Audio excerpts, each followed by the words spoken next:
All right, cool. Okay, everyone. So thank you for joining. I'm going to share my screen here in just a second, but as you know, we've been working on this collaborative project for a little while, trying to come up with some best practices to implement for next academic school year. I'm going to go ahead and share my screen if you have any questions anytime, or if I'm saying something wrong, because we did work together on this. If it was your idea and I'm saying it wrong, please jump in and tell me. I will appreciate it. Let me share my screen here.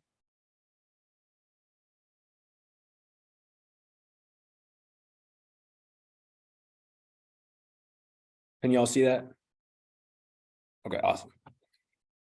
Okay, so I'm not going to insult your intelligence because most of y'all helped me with this by reading you the title of the project, because you probably already know, or else you understand the objective of the project. So we have 10 best practices.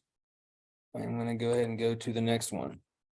Okay, so this is the first one, peer-to-peer learning. This is something that a lot of people already do.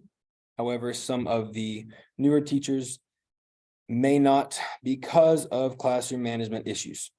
So we're going to try to work with those newer teachers next year so that we can address those issues and help them create more of a group learning environment. Like I said, it's just not my style to read the words to you, because most of y'all have PhDs or EDSs, which I'm trying to get, and you know how to read. So, but I will say, the applications that we discussed that we thought usually work best were group projects and assignments, student grouping, learning groups, and peer partners. Anybody have any questions or want to add anything before we go to the next slide? All right. Okay, the next one, I think it was Dr. Hendricks that helped me with this a lot. She has a lot of years of experience teaching English.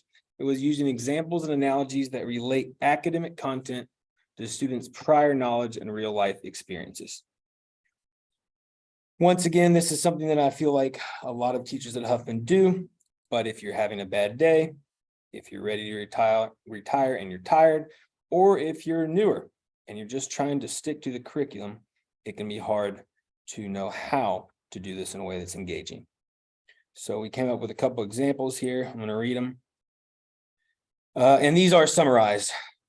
So a 9th grade English teacher explains the concept of proper paragraph structure by modeling how to fill out a job application.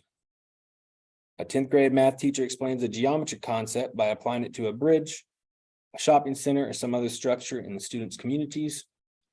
Or an 11th grade physics teacher explains centrifugal force by explaining the Ferris wheel at the fair. And I may have spelled centrifugal wrong because I don't teach physics. So, anybody have any questions before we move on to the next slide? Great. Okay.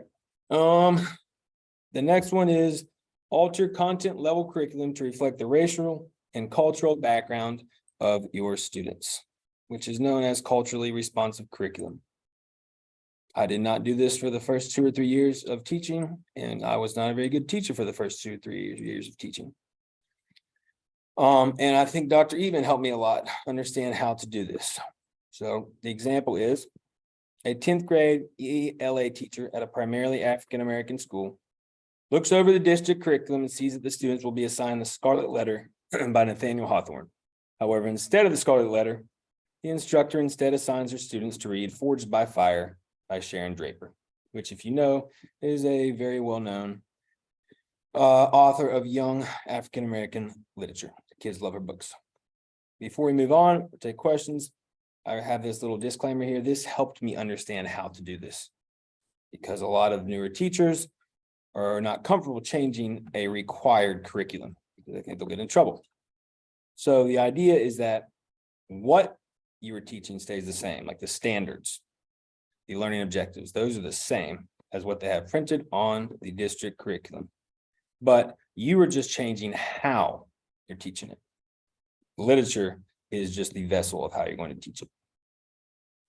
Does anybody have any questions or want to add anything? Great. Okay. Student choice and student autonomy. Once again, at Huffman, if you're adjusting to the environment, if you're having classroom management issues, if students are not engaged, this is really hard to do because it makes your classroom very chaotic. However, once you get to the point where you can control your classroom, I feel like this leads to much more engagement. I'm just going to read one example to not make this too long. So I know it's the end of the school year and everybody's ready to go. A ninth grade social studies teacher has just finished teaching about the Great Depression.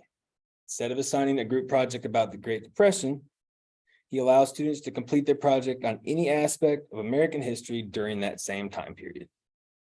The idea is when I was a kid, I loved bugs and animals. So if there was a way to somehow include some type of insect in my project, I would do it. And if there wasn't, I wouldn't. So anybody have any questions? Great. Like I said, I know I'm moving kind of fast, but we all worked on this together. So I do not feel like there's a need to read the words to you. Okay. Reward students for effort, not outcomes. I personally came up with this one. I discussed it with y'all, but I think this is very, very important, especially since I was a horrible student. So if you reward kids who are already naturally kind of intelligent or okay in the subject, they're not going to try any harder because they can do almost nothing and at least maintain a C or B. So they're happy. The idea with this is that you reward students for actually trying and putting forth effort. That way, everybody actually learns and grows. It's basically an aspect of differentiated education. So one possible application was teachers utilize different versions of assignments and rubrics, basically expectations, based on each student's ability. I did this year with the research paper.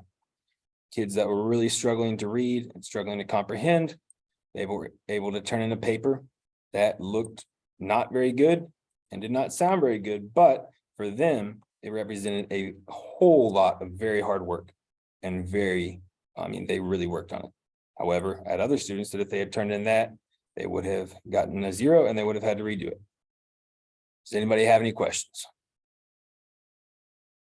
Okay, moving on to the next one.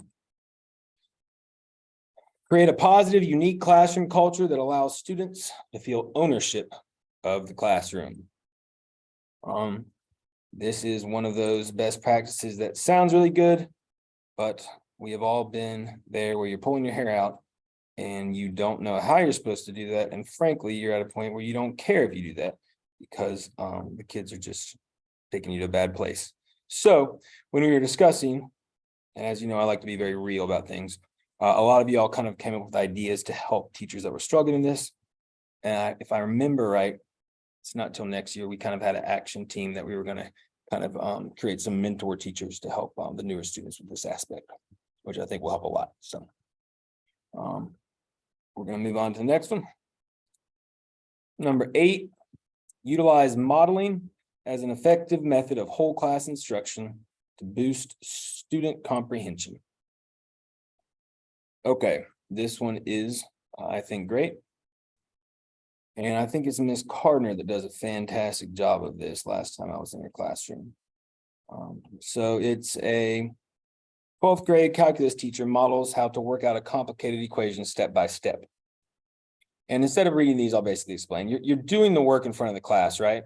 But the difference is you're going slowly and you're actually saying what you would be thinking in your own head. So as an English teacher, when I'm writing my first paragraph, it looks like I'm just typing, but I'm thinking a lot of things. And the more you do it, the better you get about going very slow and thinking, okay, now I'm thinking about a topic, but I know my topic can't be this. And you're basically thinking out loud as you work through the assignment. If you have the engagement, it really, really helps students, especially struggling students. And especially visual learners because they're actually watching you. Okay. Thank you all for your patience. We have 3 more. When introducing new or difficult content or skills. Ms. Gaines, will you please report to the main office? Ms. Gaines, please report to the main office. Take time to explain to students how and why Mastering this content or skill will help them in life. I did this first one this year for ACT work, and it worked really well. So it says, before beginning a series of ACT bell ringers, a 10th grade English teacher, that was me, takes time to explain what the purpose of the ACT test is, how a good score can help you, and why studying for the ACT, although boring, is necessary to get a good score.